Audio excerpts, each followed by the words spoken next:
नीला पक्षी और राक्षसी का रहस्य। बहुत समय पहले घने जंगलों और अनंत आकाश से घिरी एक शांत घाटी में गुलवान नाम का एक गांव था। वहां के लोग सादगी से रहते थे, प्रकृति और एक दूसरे से प्रेम करते थे। लेकिन एक चीज से वे बहुत डरते थे, एक राक्षसी जो रात को जंगल में भटकती थी और जो भी गांव से दूर निकलता उसे उठा ले जाती। लेकिन इस कथा में एक और रहस्यमयी बात थी, एक चमकता हुआ नीला पक्षी।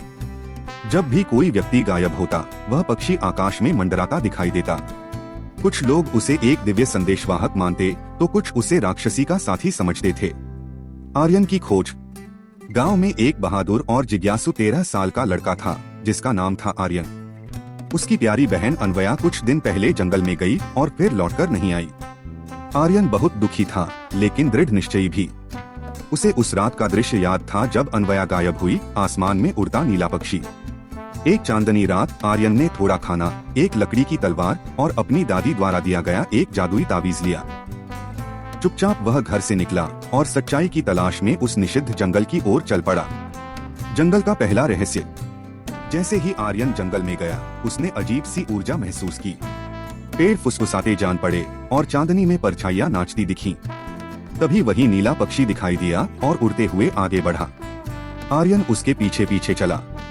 पक्षी उसे एक बड़ी चट्टान तक ले गया।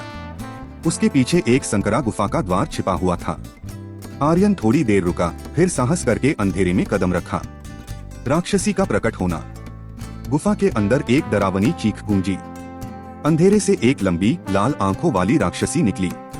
उसके हाथ में एक सुनहरा पिंजरा था, जिसमें कई छोटे छोटे डरे हुए लोग कैद थे, और उन्हीं में थी अन्वया।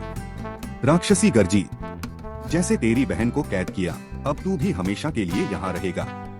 ये नीला पक्षी तुझे मेरी मांद तक लाया।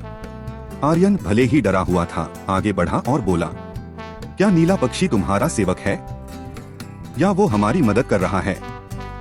नीले पक्षी की सच्चाई।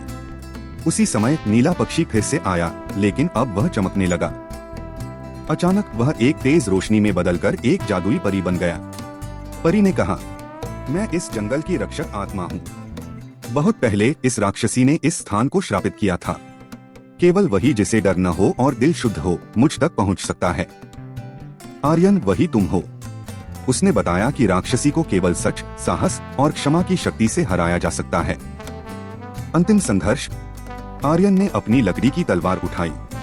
उसने ताबीज को छुआ, जो अब सुनहरी रोशनी में चमक रहा था। तलवार अब उजाले से जगमगाने लगी, आर्यन की सच्ची नीयत को दर्शाते हुए। जैसे ही राक्षसी उस पर झपटी, आर्यन ने तलवार सामने कर दी। तभी राक्षसी के भीतर से एक कोमल सी आवाज आई, मुझे क्षमा कर दो। आर्यन चौंक गया। राक्षसी असल में कोई दैत्य नहीं, बल्कि एक मासूम लड़की थी जो काले जादू से श्रापित हो गई थी। उसका दिल दुख और नफरत की बेड़ियों में जकड़ा हुआ था। आर्यन ने धीरे से कहा, अगर तुम सच में मुक्त होना चाहती हो तो इन्हें छोड़ दो, हम तुम्हें माफ करते हैं। इतना सुनते ही राक्षस आर्यन अपनी बहन और बाकी लोगों के साथ गुलवान गांव लौट आया। गांव वालों ने आंसुओं और खुशी के साथ उनका स्वागत किया। नीला पक्षी, जो अब एक परी बन चुका था, आकाश की ओर उड़ते हुए बोला, सच्ची शक्ति उस दिल में है जो सत्य, साहस और क्षमा को चुनता है। उस दिन से गांव में नीले पक्षी का दिन मनाया जाने लगा, एक याद के तौर पर कि अंधकार में भी उजाला मिल सकता है। कहानी से सीख।